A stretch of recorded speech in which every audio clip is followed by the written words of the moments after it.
expert panel for biodiversity presented the first global report on the status of Earth's animal, planets, and ecosystems, and that was a very alarming report.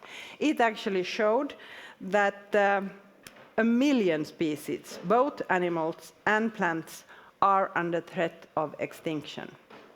The fact is that not all politicians have yet understood how serious this threat is.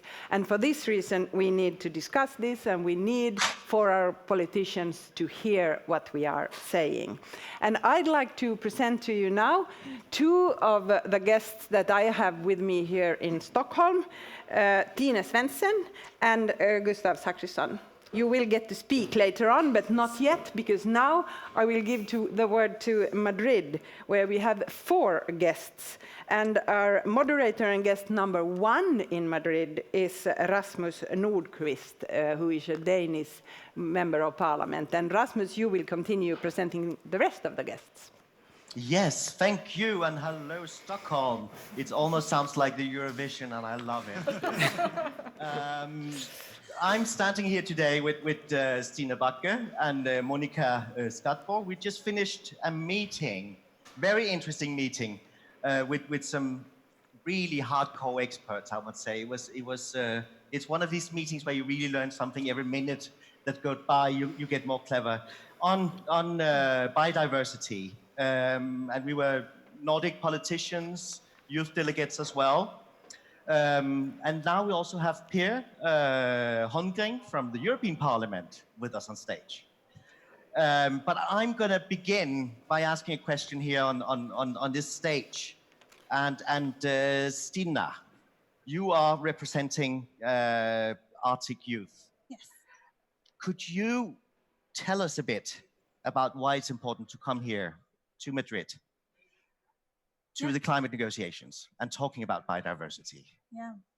Well, we live in a planetary crisis, right? We all know that. We've known the science for 40 years, and now it's more clear than ever with the IPCC reports on 1.5, and especially with this IPCC report on special report on oceans and the cryosphere.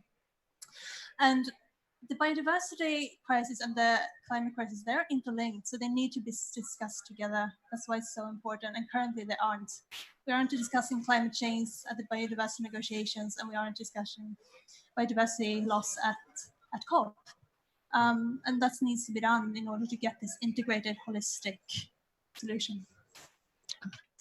And you, Monica, you are a youth delegate from Denmark. And it's been important for the Nordic countries to not only invite youth to come to the meeting, but also to invite them to be part of the processes here. And you've been here in Madrid for some days now. And could you tell us a bit about how it is to be a UN youth delegate, and how much you can get your words through to politicians like me, and not least the world leaders sitting a few meters away from us negotiating at this moment? So I've been a youth delegate for nearly 2 years now. And part of it, of course, is to come to the negotiations and try to group together with some other youth representatives to try to lobby some of our points into the negotiation papers, such as, for example, why is there no mention of the ecosystem crisis that we are facing? Another part of it is also to trying to communicate home what is happening, or maybe what isn't happening at the COP, and trying to get more momentum on our national policymakers, so we're able to go home and shout at them until they do better national implementation of the things we are agreeing here. And the two of you, are you positive after what you've seen for the last few days here? I mean, I know you've been involved for quite some time now, Monica, but how is it? Yeah, I mean, I've been at COPs for 4 years. So I'm not surprised that we're moving slowly, because we are. Last week was disastrous. There were basically nothing happening in any question. But I mean, I need to stay positive, especially when we have this amazing youth moment that's being created and that Greta has kind of formed for us. So I'm hopeful that if we don't get the decision that we need, there will be an uproar. Young people won't accept that. And what is your opinion after 2 years as a youth delegate? Yeah, I think I have the same opinion. It's stressful being here at the negotiations, because you sit there in the rooms, sometimes literally on the floor, watching the civil servants do their best to protect their national interests and putting brackets around all the text to avoid things moving forward. Super depressing. But on the other hand, when they do agree on something, such as the rule book that was agreed in Katowice, it's really a great tool that we can go home to our national governments and take that paper and whack them on the head until they do something. It doesn't move as fast as it should, but at least it moves, so we have to stay positive. And what do you say, Per, after a few days here? Very mixed feelings. I've met a lot of people from civil society, a lot of companies as well that really wants to see this transition. But then every now and then when you see the leaked paper from the negotiations, you understand that a lot of the negotiations is basically about creating loopholes for certain countries that don't want to take the responsibility needed for all countries. And you were part before, Monica, as well of the discussion on the biodiversity and climate crisis. Could you say something more about this conversation? I mean, what do you think when you heard the experts we had sitting just across us a few meters away who were quite clear in their message? Yeah, they were super clear in their message that biodiversity and climate change are interlinked crises and we have to deal with them together. And currently, politically, that is not really what we are seeing. So we have a huge task ahead of us to try to convince our policymakers to mainstream both of these crises into policymaking. Are you succeeding in that? Yes and no. Again, I think we're succeeding in a way that civil society has started to realize it, that like you say, it's interlinked. And I think that's the first step. Yeah. But you were also mentioning that before, that you thought that, Monica, that we just finished the climate law in Denmark and it's not mentioning the biodiversity crisis. Do you think also it's a task before we had this toolkit going around from biodiversity activists to climate activists? Is part of that question also to bring the agendas more together? I mean, I know sometimes biodiversity activists are talking about the climate change movement as though, oh no, we are talking so much about climate change that we might forget about biodiversity. I think we should see it the other way around. Actually, that the more we talk about climate change, the people talking about that are also the ones who are aware that we have a biodiversity crisis. So giving more space to the climate agenda and listening more to those people in the street also helps saving the bees and the trees and our ecosystem. And how is it in European Parliament? You just declared climate emergency. Yeah. What about the biodiversity? Is that agenda alive? Well, in certain areas it is. I mean, I'm part of the Green Group and we are 75 parliamentarians. And of course, we are very aware of this. And of course, it is two issues that are very, very interlinked and we should discuss them together all the time. We've had 5 previous mass extinctions on this planet, and 4 of them were caused by climate change. On a scale that was probably 10 or 100 times slower than the climate change we are expecting during this century.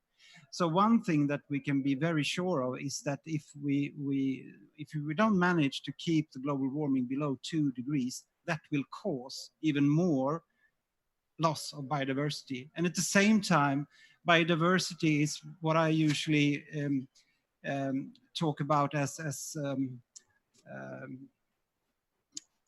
an insurance company of the nature. And the more biodiversity we have, the better the situation is if we are approaching 2 or 2.1 or 2.2 degrees. So we really have to focus on both of these issues and everything that is unsustainable or sustainable. And could any of you, because I always know that in at this time of the day, I mean 6 o'clock, we want to just have a smile on our face for a few minutes, because it has been a bit depressing day today down here in Madrid. It has not been a hurrah all day long. So could you give us just a sparkle of optimism on if you see these 2 agendas actually also moving together to actually come up with some of the solutions? Or am I pushing it too hard? No, but I'm gonna repeat myself and say again that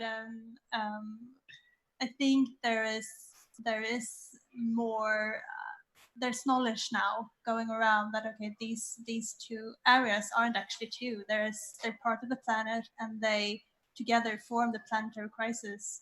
So the fact that that has kind of been realized again is it shouldn't be ignored in final composition. I really hope that there's some mentioning of that in the final outcome.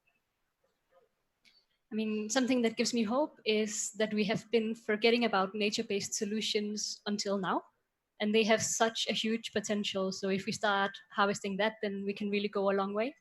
2 months ago, I was in Copenhagen listening to this Norwegian researcher explaining their new estimates of how much carbon storage potential there is in nature-based solutions in the Nordic Ocean. And we haven't been talking about that at all when we try to solve the climate crisis. So the fact that we just noticed that is something that gives hope. And I mean, one very positive thing is the fact that the awareness all around the world is rising so fast.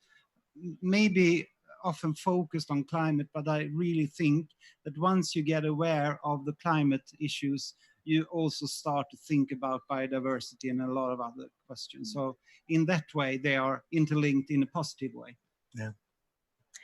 The Nordic cooperation has really decided to put youth in center also of the negotiations, the global negotiations on biodiversity. And we've seen how much youth have pushed the global climate agenda. So there's big hope. There's a lot underway already. There has to be done this new global deal on nature and people, really addressing how to act on this. And I know you've been working in Stockholm on that as well. So I'm a bit curious if you could tell us, I mean, what you have been doing today. I know this is a question for you, Tina Svensson. If you could share with us your day here in Madrid. Yes, definitely. We have been a big group of youth from different Nordic countries that have been discussing the connectivity of climate change and biodiversity crisis. And we've done it on the base of this toolkit made by the Nordic corporations, divided into 5 sessions. So we've been different groups discussing both what kind of targets should this new deal possess, evaluating what did the last IT targets miss or lack. Then we've been discussing how can we bind, or should we bind parties and countries to these coming targets? How can you make biodiversity laws, for example, and how should the responsible be divided on different countries? Should it be targets occurring to regions or countries, and should they be legal binding? And how is it responsible in the global perspective also, concerning that we have some biodiversity hotspots in countries that have lower incomes and so on. So we've been discussing for 40 minutes, and then also including parliamentarians, two parliamentarians that have been listening to our discussions, and then having in the end a briefing on the suggestions from the youth. And definitely it's been underpinning what you're saying, Monica, that it's a very engaged youth in the climate crisis, but then also in the biodiversity crisis. So a very engaged youth that maybe did not necessarily know the connectivity of or the severity of the biodiversity crisis, but it's not that they don't care. So I think people that are climate conscious are definitely also conscious about the biodiversity and just the situation of the earth. So that's definitely been underpinned today, and been given some good suggestions and discussion around tables, and also with parliamentarians, I would say. And Rasmus was just saying there that this was not a very happy day, that many things were not so positive. Was this not a happy day for you either? I think it was a quite happy day, actually. I really felt, of course, I felt just energized by meeting so many young people sharing the same the same concerns as me and coming with so many good solutions and perspectives on this crisis, and noting the complexity of it and how many different perspectives that we have to take in case. But so just we have a very also informed and well-educated youth that are willing to sacrifice and really willing to engage and willing to make action. So I think it's been very, empowering and energizing and uplifting here in Stockholm. That's very good. And you had some parliamentarians with you there listening to the messages that came from your workshop. And actually now, Gustav, this is your opportunity, because we have a member of parliament and a member of the European Parliament with us now. And we should very much like to hear what kind of messages came out of your workshop today, and direct them now, when you can, straight to the parliamentarians. Yeah, okay. So I think two conclusions that we can make from here is, as you said, young people are realizing how all the environmental issues are connected. Like, while there are still some, probably older people, still questioning climate change, we have from the start been connected, and we have seen examples of plastic pollutions, of biodiversity loss. We are aware of how they are all connected. So when we demand a sustainable future, it is not only climate change. We are like expecting a more, a holistic approach to all environmental issues. And the second one would be that youth are ready for the change. When we discussed consumption behaviors and youth participation, we all agreed that we are ready, we have accepted and realized that we will have to make some choices, some different changes in our lifestyle to be a more sustainable society. And I think that is something that you should really keep in mind, that we are not the one that needs to be convinced. And if you can accomplish something, we will take it and we will make something out of it, because we are ready. I could hear it like between the lines in what you were saying, Tina, and from what you're saying, I can hear it again. You're not so convinced about us that are not as young as you, and that goes for the parliamentarians as well. Why is it that you think that that we're not taking this seriously enough? Are you saying we as like an older generation?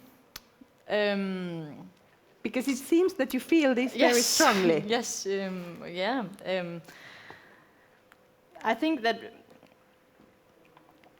like, I think maybe that you haven't realized the consequences of what will happen when ecosystems collapse and when we are in the 2 degrees. I think that, like, been living many years with the living standards that we have now, then you're not willing to sacrifice it, and you don't believe the consequences if you don't. I'd say.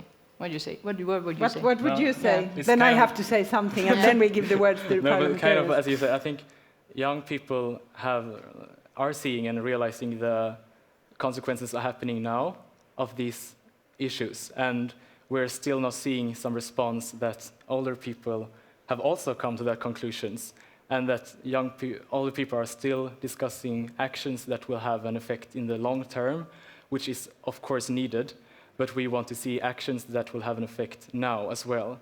And we see all these calculations about how our ecosystem will change if we keep that degree or not, and it's still as if you are discussing something that is gonna happen and gonna change in like 50 years or something. But we are seeing it more as this is going to happen now, and we want some actions, we want something that you do that show that you have also realized how urgent these challenges are. Okay, so let me say, before I give the words to our parliamentarians in Madrid, that it is, of course, a little bit provoking to be young and also always be heard as one group that is just young, and it seems that many people think that all young people think alike. But it is, of course, equally provoking to be seen as an adult who doesn't understand anything. So and now I'm going to ask you, Per. You are a member of the European Parliament, as we heard. What's your reaction to these comments from the young? I'll ask it this way this time. Well, of course, I'm getting a lot of energy from the fact that there are so many youth out on the streets and really telling the truth in a way that, unfortunately, a lot of people, especially men in my age and older than me, still don't seem to understand. They don't understand how urgent the situation is, and also the fact that you mentioned that we need to have a holistic approach on these issues. We can't think that we can't believe that we can solve the climate crisis by, let's say, forgetting the biodiversity crisis, etc. We need to have this holistic approach, and that is something that I still lack very much in the continuing discussion about sustainability. But on the other hand, it's of course not up to the youth, to the young generation to fix this problem. It's my generation that has created it. It's also my generation that's the first generation that should at least have had enough of knowledge about the situation. I can't blame my parents because when they grew up in the 40s and 50s in Sweden, they weren't aware of this at all. And now they're starting to change, by the way. My parents are doing a lot of good things. But me, born in the mid-60s, it's definitely my generation, which is the worst generation, if you ask me. With the first generation with enough of knowledge, with the first generation that has a lot of power and a lot of money, most of us anyhow, not all of us, but most of us.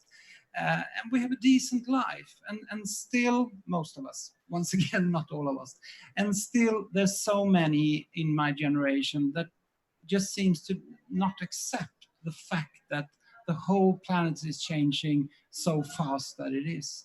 And we have a question. I have one more question for you, actually. Sorry to interrupt you, but we've been talking now about biodiversity specifically, and the problem that biodiversity is not discussed upon too much in these climate discussions. So will you take this with you, the biodiversity discussion, into the European Parliament? Definitely, it's with me all the time, and I've been working with these issues now for at least 20-25 years. And some of the COP meetings have had a quite big focus, at least on forestry. And we know that if you want to have a forest that create as much carbon sequestration as possible, then it is very, very important with biodiversity. So in some cases, I think even on this roughly abstract level of politics, biodiversity and climate are interlinked, but not as often as it should be. And I can promise you that I always have these issues in the back of my head when I'm in negotiations in different issues. That sounds very promising. And now, how about you, Rasmus? You are a member of the Danish Parliament. Will you ensure, now the negotiations in Madrid are almost over, but will you promise us that you bring with you the messages from these young people to the negotiations, and also take it with you into your job in the Danish Parliament from here onwards? I would say yes, indeed, because I think the message you came with was loud and clear that you're ready for change. And that is what we need to create in order to answer both the biodiversity crisis and the climate crisis. And I heard you in Stockholm telling us we are ready to make the change. So yes, we take that with us. Also, it's important, this toolkit that's been made is also going to be a series of workshops around in the Nordic countries where youth come together. I know in Denmark, I think it's in January. Parliaments and governments has promised to listen to what come out of it, and also to bring along youth delegates as well to the coming negotiations. So indeed, we listen to the voice of youth, because that's where we can find some of the answers, and also the courage to act, because I think the generation gap is there. I mean, we have to take it upon us as the older generations, even though I'm pretending I'm young sometimes, that it is our responsibility to act on this. Okay, thank you very much. Now I'm going to ask you, were these answers satisfying? It was nice, yes, to hear. It was like I feel we heard it before. Almost but, credible. But it's yeah, it's nice. But I know there's a long way from words to action. But it was very nice. It's not to be rude or anything. I think it was promising that you are willing to listen. But I would say that I at least will not be satisfied until I see some actions. So we're expecting Basically. action, and the first action we will take here now is to take questions, either or both from you that are here in Stockholm and from you that are in Madrid. So I'll start here in Stockholm because I can see you now. Who wants to ask the first question? You can ask both these people here and the people that are on stage in Madrid. And now be brave. I see total silence here. I have a question from my colleague Stian, who is brave. Thank you, Mary. My name is Stian Fjellal. I work for the Nordic Council of Ministers. There's a lot of talk about the Article 6 from the Paris Agreement, and that seems to be a crucial issue right now, and that's why you are so depressive, I think, in Madrid. And this, a crucial point here is the carbon pricing. Why is this so difficult? That's my question. Well, there's probably quite a lot of reasons why it is so tricky. And one of them is, of course, the one that I stated in my short introduction, the fact that there are still a lot of countries that are not willing to take the full responsibility of their action. And then they want to create these loopholes and not take full responsibility. And for some of them, I think that they are trying to just not negotiate hard enough to force the negotiators on Friday night or Saturday morning to choose between a no-deal situation or a rather bad deal situation. So, Yes.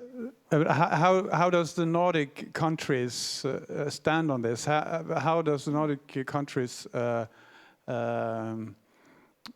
kind of press, and how do you negotiate when it comes to carbon pricing? This is an important issue for the Nordic countries, I believe. Yes, it is, of course. The reason that I was so late for this was that I had a meeting with our Deputy Prime Minister, Isabella Lövin, who's in charge of the Swedish delegation. And of course, it is very important for us for several reasons. And I also think that it's very good that the Nordic countries in many issues anyhow are taking some sort of leadership, because we desperately need leadership. And I, of course, would like to see much, much more leadership from the European Union at large as well. I have a question here first. Yes. Can I don't need a microphone. You have your mic. Yeah. So in the Convention on Biological Diversity, there is supposed to be a new framework next year. Do you have any kind of recommendations for that negotiations, that we don't end up in a situation like this, where the agreement probably will be postponed because the discussions aren't working out on the more technical terms? Like, how do we don't get stuck in the same way that the Paris Agreement is? Who wants to answer this? It's a difficult question. I want to stay optimistic and say that there are solutions to that, but in the end, like, we have to discuss technical issues as well, and that's what we're doing now. but bringing that integrated perspective and a holistic perspective to the negotiations, and keeping in mind what we're doing right now, the Paris Agreement, and having that kind of background might help us in those negotiations as well, that we don't end up in the same way. There's also one question which is maybe a little bit provoking when you come from a Nordic country where we believe that we're doing so well, both on climate and on biodiversity. And the question is, are we actually willing to pay for the damage that we do to climate and biodiversity in other parts of the world? We haven't really been behaving like we're willing to do that, to be honest. And if we continue this attitude when it comes to the damage we're doing on biodiversity in other parts of the world, then we don't exactly create a negotiation atmosphere where the other parts are going to bend toward us. Would you like someone over there to answer that? Or was it more a rhetorical question? Nobody answers. So we have a question here in Stockholm, and then I will give the possibility to ask questions also in Madrid. But we have a question over there. Yes, hi, my name is Fanny and I'm a youth activist. And I'm wondering, the biggest carbon sink in the world is the oceans, and I've already asked the youth delegates this, so this is to the Member of Parliaments. The biggest carbon sink in the world is the oceans, and it takes up 2/3 of our planet, and we know that protecting the oceans is necessary in order to keep the climate, the global warming below 1.5 degrees. How are the discussions in regards to actually protecting the oceans and the big UN Ocean Treaty that is happening and is finishing next year, 2020? How are you addressing that fact at the COP meeting? Per, will you start here? Well, as far as I know, during the negotiations, they're not discussing the oceans at this meeting. It's very focused on the more technical issues, and they are important, of course, so we can go full in during COP26 in Glasgow next year. But during that meeting, I suppose anyhow that we will discuss the oceans. And just as you point out, the oceans are so important to remain healthy, etc., etc. And unfortunately, we know that the warmer the oceans get, the lesser sink they will be for carbon. This is probably one of the most crucial and important so-called self-reinforcing Feedback loops. Feedback loops. Thank you. An easier word, feedback loops. I mean, if the oceans would get too warm in the future, if we would end up with a 4 or 5 degrees warmer world, then probably the oceans would turn from a sink to a situation where it would actually give more carbon dioxide into the atmosphere. So yes, indeed, it's very, very crucial that we also keep the ocean in as good shape as possible. Rasmus, do you want to comment on this? We have a as well? question here in Madrid, Okay. Mary. Yes, go If on. we could take that. Yes. Good moderating on your part. Hello? Oh, Yes. now it worked. I'm Ludwig, the Swedish youth delegate, and I'd like to look a bit into the future. Given that we have not acted on climate change for a long time, we're now in a position where even if we manage to stay under 1.5 degrees, we will most likely have to do negative emissions of some sort. And given that things are not going the way we want them to go, we might have to go even further than 1.5 degrees and need more negative emissions. How are you working to safeguard biodiversity within those solutions? Because some of them involve up to 3 times the land area of India to do bioenergy with carbon capture and storage, for instance. And these are real projects that are being proposed now and they're being planned for now. And how are you working, Per and Rasmus, to safeguard biodiversity on those issues? Thanks. I suggest we give this question first to Rasmus because we had Per answering the previous one first. But I think that question is very much linked to what Monica said just before about are we willing to pay the price? Because what we need to understand from a Nordic perspective is that we need to act on this and we need to pay out the money, because we cannot just point fingers at others and say, you need to start building up, replanting forests to help us living the way of life we are doing now. We need to be part of that solution. I think the discussion has changed in the Nordic countries when I've met with parliamentarians from Sweden, Norway, Finland, so on, has changed in the last year into also having the global perspective. And I don't think we had it in the same way if we go back 1-2 years ago. It was very much focused on what are we doing? How can we do the transition to renewable energies? And we're good at that. But all of a sudden, that has been a change into a much more global perspective. And that's where your question come in, that we're beginning to discuss, okay, how can we actually go in and be part of the solutions that you're pointing at? So I think it's what is so funny about, and I'm also talking to Stockholm here, about these climate discussions is it has been going on for years. 25 years. Yes. And still there are some agendas that come up like it's total new, that all of a sudden we can sit in Denmark and talk global perspectives. I mean, we should have talked that for 25 years.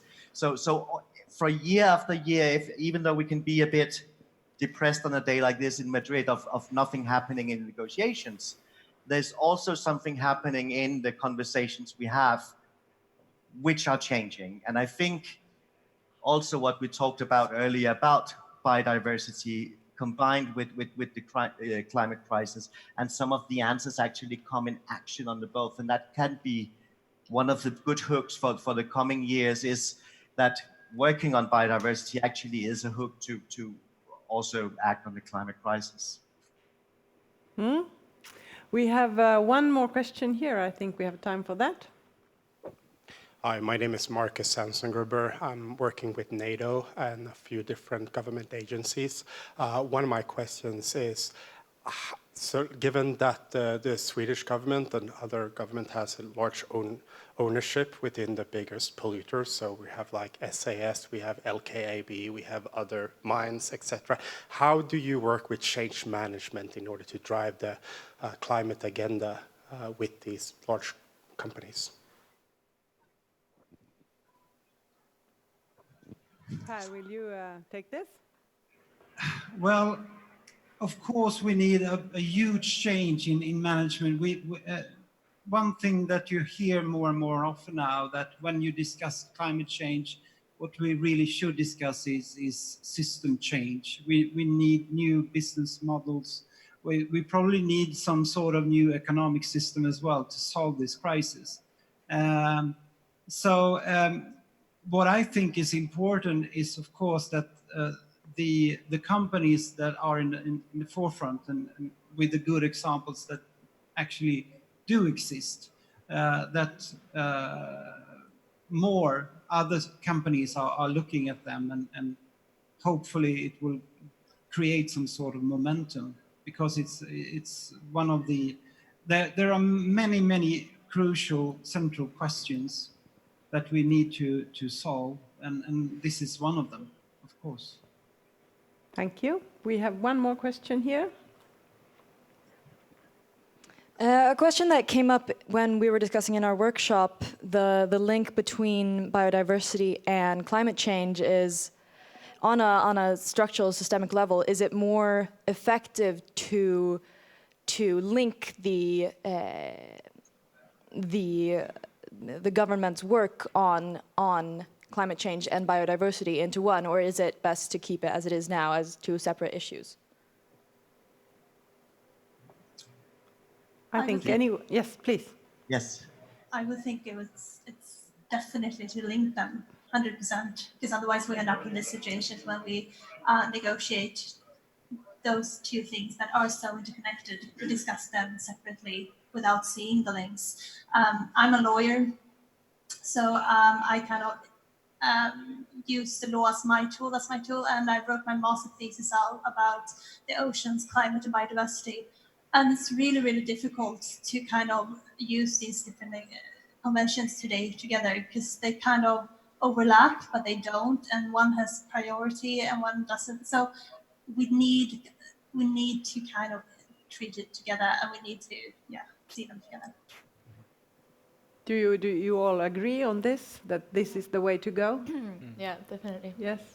Definitely, once again, we need more of a holistic approach to these kind of system problems that we're facing. And the problem is that the longer we wait to really create a huge transformation to sort of at least try to solve the climate crisis, the more and more difficult sort of dilemmas we will run into.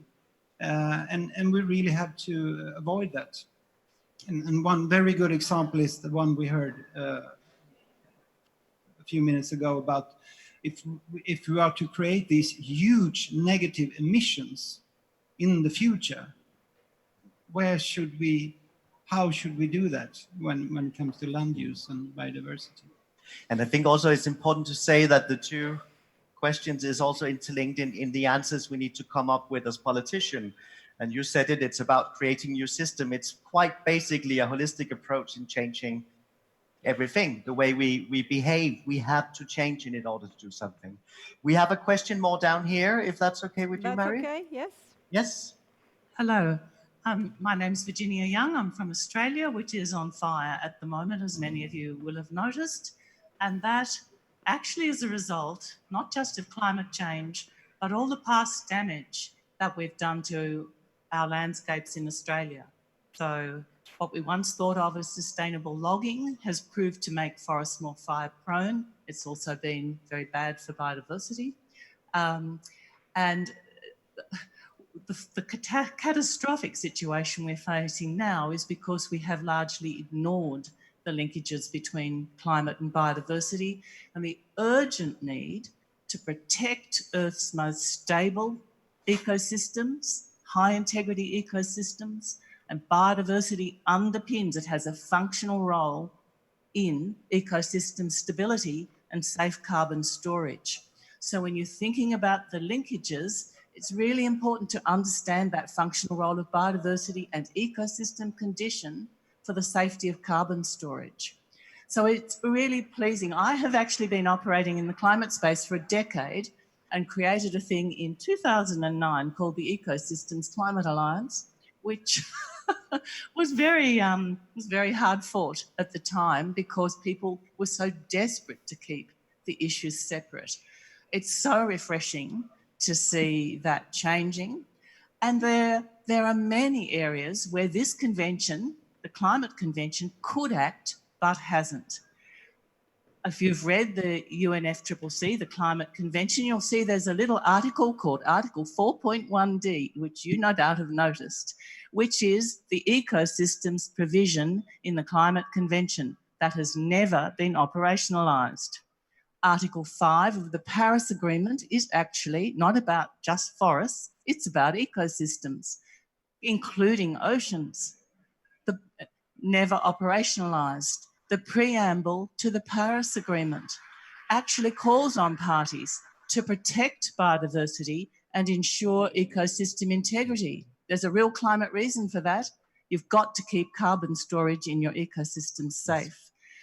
Where the hope lies, there's a fabulous piece of work that was done by an organisation called the Climate Land Ambition Rights Alliance, CLARA, on missing pathways to 1.5 degrees. And you can get there by protecting Earth's primary forests, working to support the rights and livelihoods of Indigenous people, and restoring, and this is a message for Europe and Australia and the US, 25% of your current wood production forests, provided they're natural wood production forests, and let them grow old. And you actually get a better carbon return, you get you build biodiversity, and that's better than planting new trees. So there's a lot of hope there if we pay attention. Clear and beautiful message. And that was a very good message, actually. We have applause here for that message. And that was a good message for us to end this briefing with, I want to remind you of two things. Number one, that please be active on social media. It's very important that we get our messages out.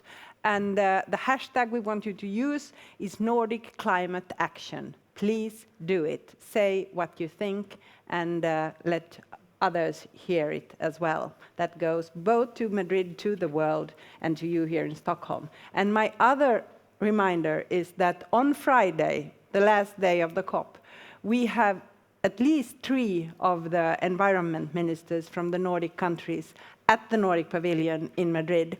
And they will gather there to answer questions from you, all of you, and to give their view on how the COP has been and what results we got. And I think we all wish that what they have to say at that point is something that makes us not depressed, but at least a little bit happy. So thank you very much to all of you over there, here, and out in the world. Thank you.